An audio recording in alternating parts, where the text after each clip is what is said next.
If you're a stock market person, search up Trader Nick Stocks on YouTube. I'm doing a video today on NVIDIA stock, which is one of my favorite stocks. It is also a crowd favorite stock. But I bought some shares in the April sell-off. I bought a lot of stuff in April. And I'm excited about the new channel. I'm having a lot of fun doing that. It is very nostalgic for me. 8 years ago, I would, whenever I start, well, when did I start my YouTube channel? Not 8 years ago. 6 or 7 years ago. I started my YouTube channel, started talking about markets, talking about Forex, talking about gold, indices, and the whole time I was interested in stocks too, but my audience just always resonated on this channel much more with the Forex and, indices and commodities, like kind of the big picture stuff. And, I've always been a stock trader and investor. I've done it for many years. It's longer actually than Forex and gold and all that. And so I have a second channel that I'm working on. I'm really, really excited about. Okay, so today we have unemployment claims. I'm personally very, very interested to see what happens with these, because if we take a look really quick, the labor statistics, I already know what my video topic today is going to be. If you guys want a little preview of what the topic of the video is today going to be, is basically we're going to do a deep dive on who is right and who is wrong between Trump and Powell. And it's going to be a showdown because you know what? Both of them have a point. And I want to talk about it because should the Fed be cutting interest rates right now? In some ways, I think yes. In some ways, I see where the Fed's coming from. It's tricky. What do you guys think?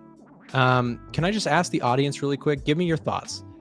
Do you think, yes or no, just type a yes or a no to this question. Do you think that the Fed should be cutting interest rates soon? Or should they, or you think, no, they should wait? Yes, they should cut interest rates soon, or no, they should wait to cut interest rates until the tariff stuff passes us. What do you guys think? I mean, it's a challenging dynamic.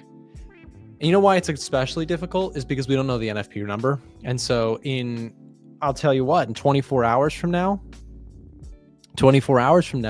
there will be a pretty clear indicator, most likely, in terms of who is correct about that.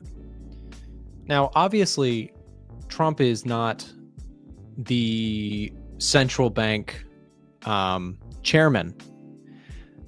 And so you can't completely discredit his take either, though. So he is involved in the negotiations more so than Powell is, obviously, when it comes to tariffs. So he knows something there, but Powell knows the economy very well and also knows the damage that can be done if you cut interest rates too soon. It's really challenging. Look, people are, well, specifically Trump is calling Powell, quote unquote, too late. And is he too late? It's very difficult to say. Of course, I think it's a little bit disrespectful to speak about another elected or chosen official. He was put in by Trump, actually. I think it's a little bit disrespectful to speak to him like that, but who cares about that? Let's talk about actually what is there factual right or wrong in this. And of course, the difficult thing, the right or wrong concept is so difficult because nobody knows for sure if he's right or wrong, right? Because is it too late to cut interest rates right now? Well, what if tariffs worsen significantly and we get a big boost in inflation? That's what the Fed's point of view is. But you know what the Trump administration's point of view is? The Trump administration's point of view is inflation's gone. Inflation has come down substantially in the last multiple years. We've made significant progress on inflation. And now this week we've seen some unemployment data or some employment data that's a little bit uncertain. So are we going to risk the labor market breaking first? That's where the too late, insult comes from. So you're telling me we're at 2.3% CPI. We are close to a normal inflation level. We have 4 brand new indicators built for TradingView, introducing the momentum, extension zones, trend projections, and volume spikes indicators. All 4 indicators work on every TradingView chart and time frame.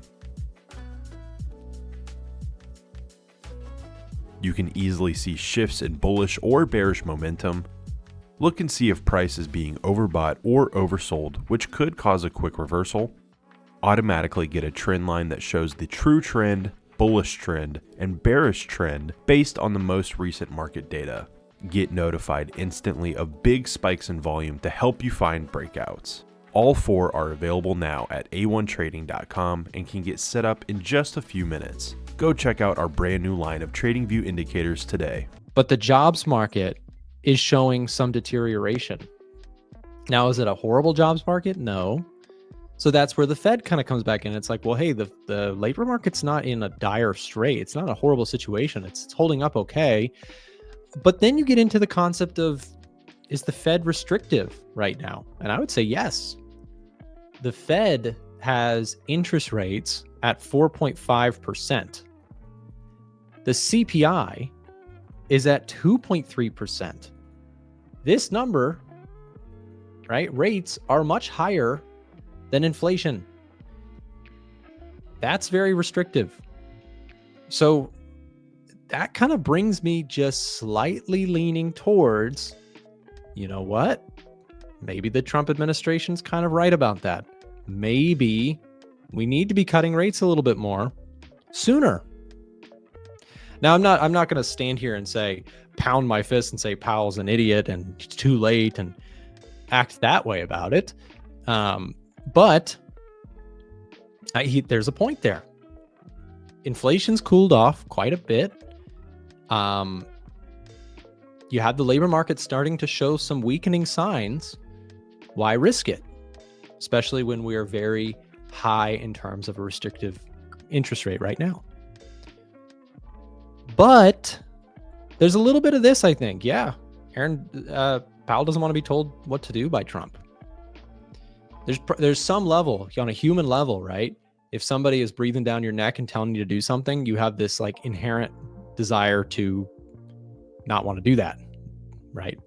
We got news, guys. Let me check out the unemployment claims here today. Again, this is another component to what we're talking about. So let's see what unemployment claims bring for us today.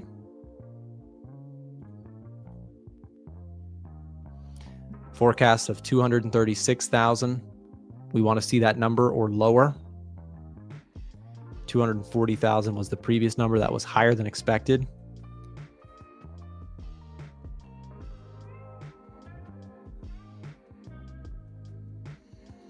Still says pending. Does anybody have the number? I'll just refresh the page just to see. There it is. Ooh, okay, guys.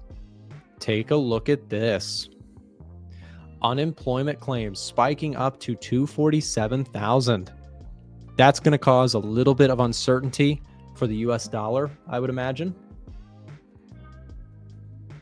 Yep, a little bit of push lower on the dollar index here in response to this. Gold was already moving higher. I imagine this is another bullish catalyst for gold today. Stock indices, here's the S&P 500 shooting lower here. Not a huge move, but a move nonetheless. And so, okay, so we have 247,000 unemployment claims, which brings us to 2/3, 2 out of the 4, but 2 out of the 3 reported key economic data points this week have been a little bit concerning. So let me show you. So we had JOLTS, job openings. We had ADP, and we had unemployment claims. Now, we have not yet seen the NFP and unemployment rate percentage, but we've been tracking this week because this week is a big labor data week. Let's talk about where we're at. JOLTS job openings were solid to start out the week. ADP, big miss. Unemployment claims, miss. NFP, we don't know. Unemployment rate percentage, we don't know yet. So here's the challenge now. Okay, what happens if, and again, this is hindsight speaking, but if this number's bad and this number's bad, then too late, right? that insult, which I think even if you feel that way, I think is not cool to, throw insults. Despite that, could the Fed be too late? Possibly. We don't know NFP yet, though. So if you get, let's say, for example, that you get actually an impressive NFP number and an unemployment rate percentage that's actually okay, then you have a mixed week. So you're saying upcoming NFP is bad for US dollar? No, we don't know NFP yet. We can't determine if NFP is going to be strong or weak for the dollar until NFP number comes out. So we don't know what the NFP number is yet to add into this mix. But so far, we are now tilting 2 out of our 5 data points are negative, and 2 out of our 3 reported ones, right? We still have 2 left this week. 2/3 not looking so hot. So here's the thing, right? Where does that leave us? Well, if you get the rest of the data points, and this is obviously hindsight speaking here, but if you get the rest of those data points to suggest weakness for the US jobs market, then yes, there's a good chance that I think the Fed is behind the curve and needs to cut interest rates soon. But we don't know the NFP report just yet. But this unemployment claims is not great. Having a 242 back-to-back higher than expected unemployment claims numbers. This is a weekly number that comes out. We were expecting, let me pull this up. So we don't have the data point just in yet, but we will have it soon within the Edge Finder. It will update in here. But guys, what this is going to look like today is this is going to go up to here. That's how that's going to look once it populates. But what you can see here is that is 2 back-to-back weeks where unemployment claims are rising more than people expected. Some contraction in the labor market seems to be happening. And that's also following yesterday's very poor ADP numbers. So here's the thing. What people will constructively do is say, this is Powell's fault if you're heavily right-leaning. And then people will say, this is Trump's fault if you're heavily left-leaning. Whose fault is it? Who cares? We're traders. We don't care about that, right? Don't sit there and dwell on politics all day long. If you're actually trading the market, let's just trade what's in front of us, right? Sure, you can throw blame. You can stare at, media all day long about who did what and whose fault it is. But as a trader, that doesn't really do anything for you. And biasing your trading heavily is a really dangerous path to go down. So let's just look at the stats. Okay. So this week, unemployment data, this is all very bearish in my view for the dollar index. To me, this suggests rate cuts are coming. This suggests that the probabilities that we're going to get rate cuts increase. Now, for the stock market, it's not a super positive indicator because we might be getting rate cuts because the economy is contracting, right? The pound dollar, where I did take a buy setup this morning, yesterday evening with like 110 pip stop loss. So with a pretty big stop. But my thinking is, should be another 0 there. But my thinking is the pound is very strong on the Edge Finder. It's getting some very good fundamental data, and the dollar is getting some bad fundamental data.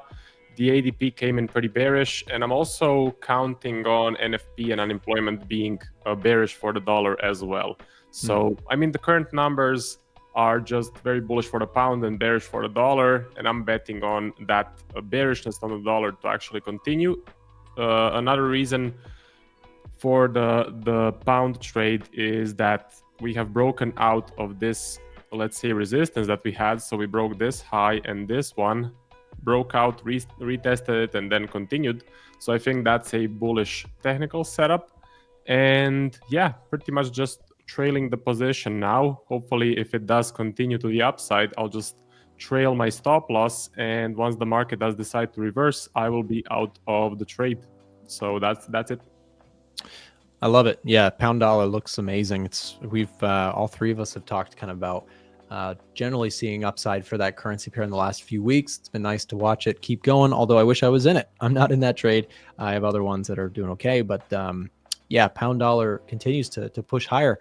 Miko, same question to you. What do you think about either dollar pairs or yen pairs, whatever you're watching most right now? What's your chart of the day?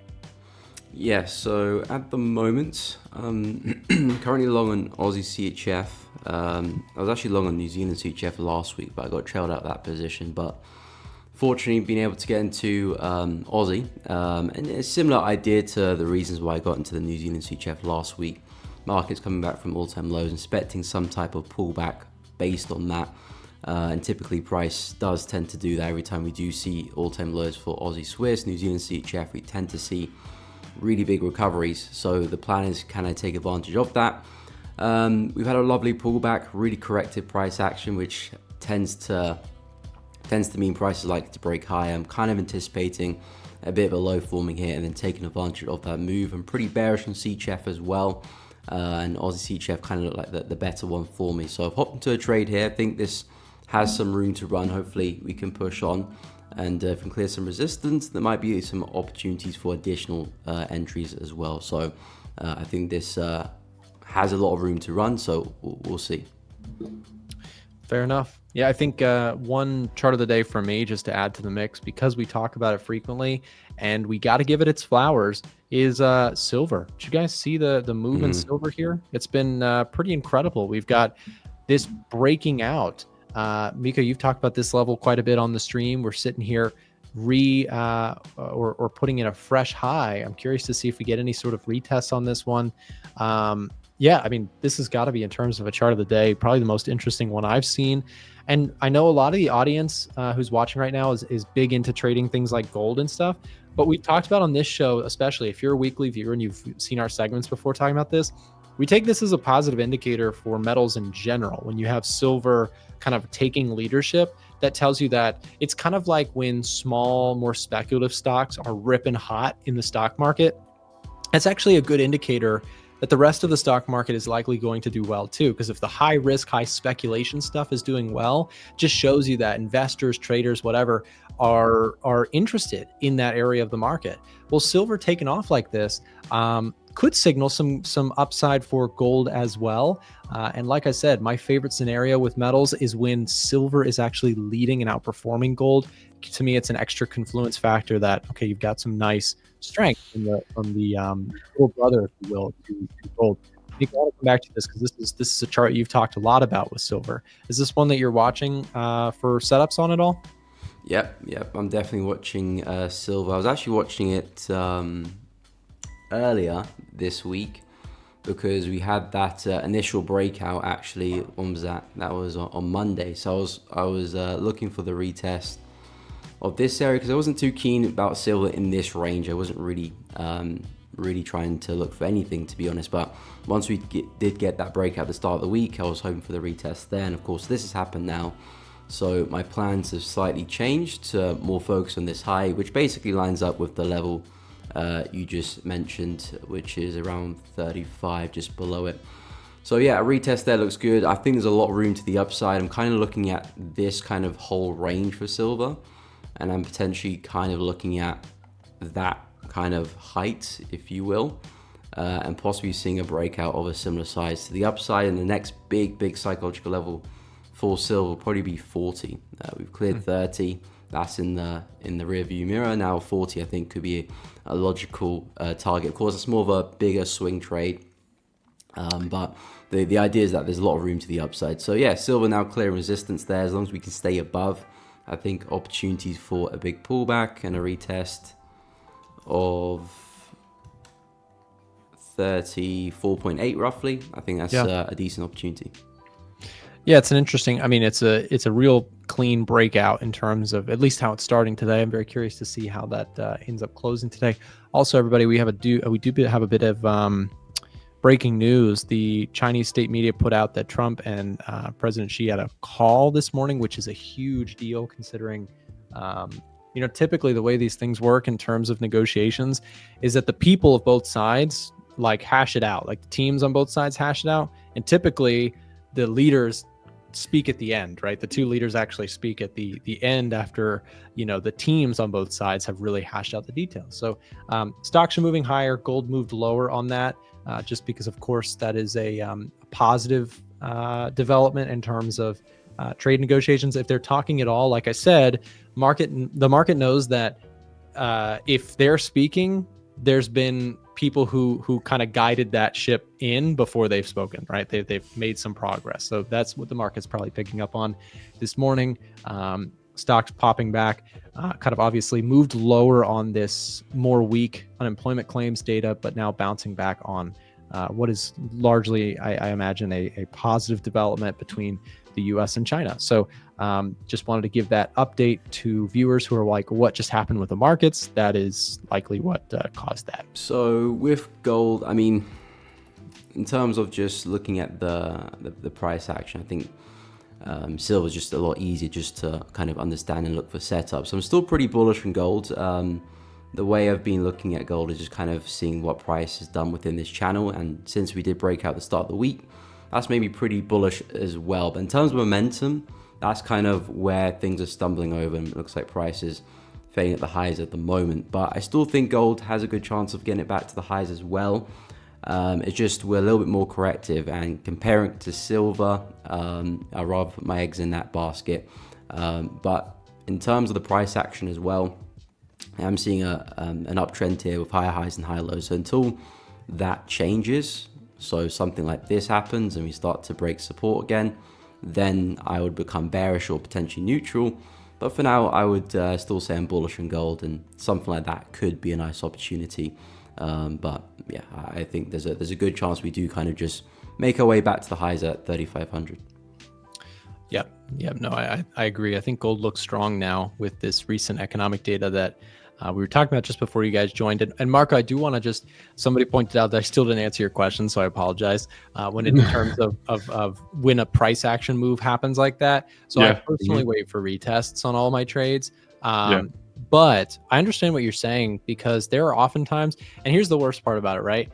The ones that don't pull back are oftentimes the best moves. Like that's the one that really stings, is like the ones that, like let's just say, hypothetically, if I can show my screen here for a second, let's just say that the dollar index dramatically drops from here.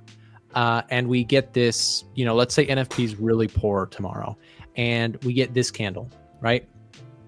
If I take that trade and I say, or I look at that move and I say, okay, I'm in if we get a retest, I may get that trade. And sometimes I do. And I think, Miko and I, we both are pretty adamant about waiting for that retest in our own approaches.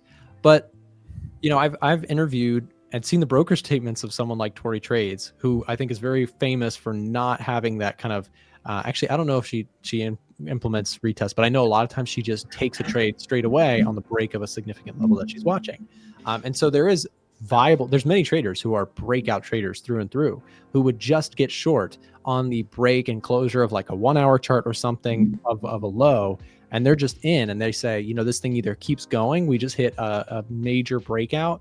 And on a technical analysis standpoint, it does make sense. If a really big level just broke, it would make sense that if sellers are really strong, we would get the follow through right away. Like there would be very little retest. However, Miko, I want to get your thoughts on this too, because I think a lot of times people would say, well, a lot of times there's a lot of stops here that get tagged, which is buying. And there's a natural kind of retest of this area, and then it keeps going. So Miko, same question to you. Do you prefer, obviously you prefer the break and retest, but why choose the break and retest over just the breakout? Well, it's kind of like, they're both like two sides on the same coin, but the way I see it, especially for the current trade I'm in with Aussie Swiss, that recently cleared all-time lows. So of course there's a lot of selling pressure, which of course made the market fall, but naturally at the all-time lows, a lot of people will be taking off their positions closing trades. So the amount of sellers at those prices will of course decrease, and naturally buyers will come into the market. So especially with FX as well, not so much with other markets and more trending markets, but with FX, typically when a big level does break, a lot of people are either potentially getting stopped out or closing some of their positions, and that could cause price to retrace. So my kind of take, especially in the FX world, is that more often than not, when price does break a big level, it does pull back to retest it, or potentially even pulls back greater than that as well. Of course, there'll be times where you do get breakouts, but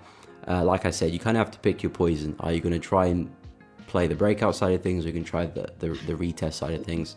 And in the FX world, I think the retest is probably the more safer and kind of cleaner journey to take. I think breakouts are a bit more difficult in FX markets because they chop around a lot more. But yeah, that's kind of my reasoning.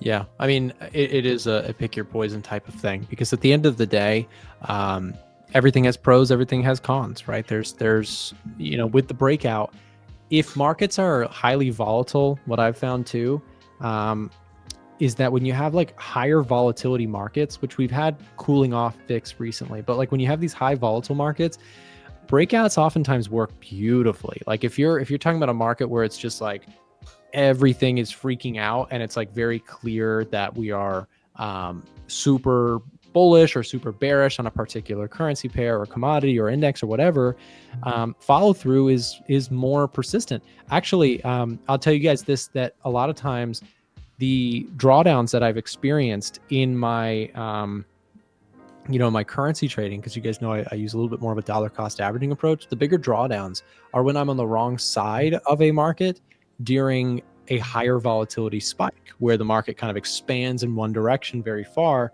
where we were moving maybe 300 pips in a month on a currency pair. Maybe we start moving 600 pips, and we're making way bigger moves, and I'm on the wrong side of those. So those are periods of time where I actually tend to struggle. Meanwhile, in like lower drawdown moves, or lower volatility areas, currency pairs can maybe still trend, but the trends are just not as violent. And those violent trends can be great if you're on the right side of them, and obviously challenging if you're on the wrong side. So just something else to add to the thought process there. Yeah, I like go ahead. the break and retest, because you get a better risk to reward. You're getting in at a better level. You can have a tighter stop loss as well, and it feels better. You feel like you got in at a better price. That's a psychological benefit, I would say, to a break and retest, and it kind of makes you be more patient as well. So I think, in my personal opinion, break and retest is the better option for me and for you guys, as far as I can see as well. Yeah, that's a good point about the risk to reward concept. It helps to map out just a little bit more of like where am I going to be wrong. It's closer, right, obviously to stop loss placement than if I am buying a breakout and like stop loss has to go much further away if I'm looking at like major levels. So yeah, that's a good point. It's a good way of thinking about it too, is the risk to reward side. What do you guys think about yen pairs? Miko, do you have any yen pairs that you're watching right now? Kind of a little bit on the fence with some of the yen pairs, to be honest. Some yen pairs I'm quite bullish on. I didn't manage to get well, I actually did get an entry on Aussie yen, but because I was trading Aussie CHF, I didn't decide to take it because I was kind of doubling my risk on Aussie at that point. So I did let this one go, but Aussie yen I'm quite bullish on. I think there is room to the upside. I'm looking at the daily chart here, and possibly looks like the market's kind of forming a bit of a bottom and some type of inverse head and shoulder here, left head and right shoulder. So I think screen is blank. Oh, is it? You can't see a screen, Marco? I can only see the Jeep. Oh, weird. Hold on. Can you see it now? It's loading. Yeah. Okay. So yeah, with Aussie yen, I'm pretty bullish on. I think there's room to the upside, but I'm looking at pairs like Euro yen, and I'm not so bullish on that one. I mean, the market is pushing up, but the terms of the price action, which again is my main focus, isn't looking as brilliant, so I'm not really looking to buy this. So I would say I'm more kind of leaning towards a weak yen, but more so for like Aussie yen and maybe New Zealand yen. Euro and pound, not so much. Yeah.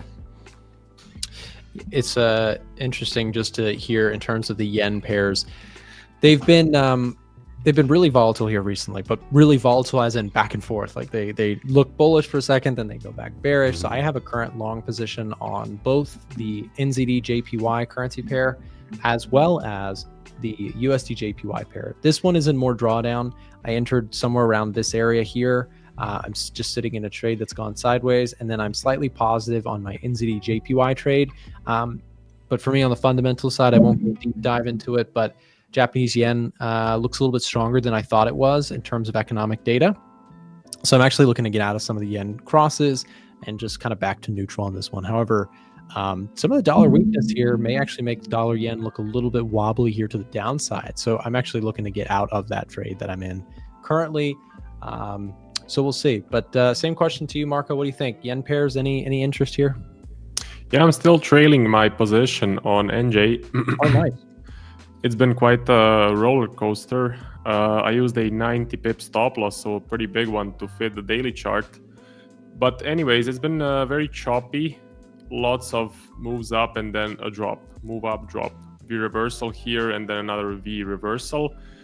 I think the main area I would look at for NJ would be this level of resistance. I would probably take half of my position off at this level, maybe keep the rest with a trailing stop loss. But yeah, because of the fundamentals, I like the New Zealand and I don't like the yen. I'm risk on, so just trailing this position. In terms of other JPY pairs, I'm not really considering more buy setups, let's say on AJ or EJ. So the plan is I'm just going to keep this position. I'm going to keep trailing it. And the main focus, to be honest, is the indices and Bitcoin. Currencies, I'm doing with a bit of a lower risk and kind of doing them on the side. I do really want to get into the indices right now. Did you know we do a live trading show Monday through Friday with guests from all over the world? To get notified when we go live, click the bell button next to the subscribe button or check in at 9:30 a.m. Eastern Time. We have helpful, free content in the description below and on our website, a1trading.com. Thanks for watching today's video, and we'll see you tomorrow.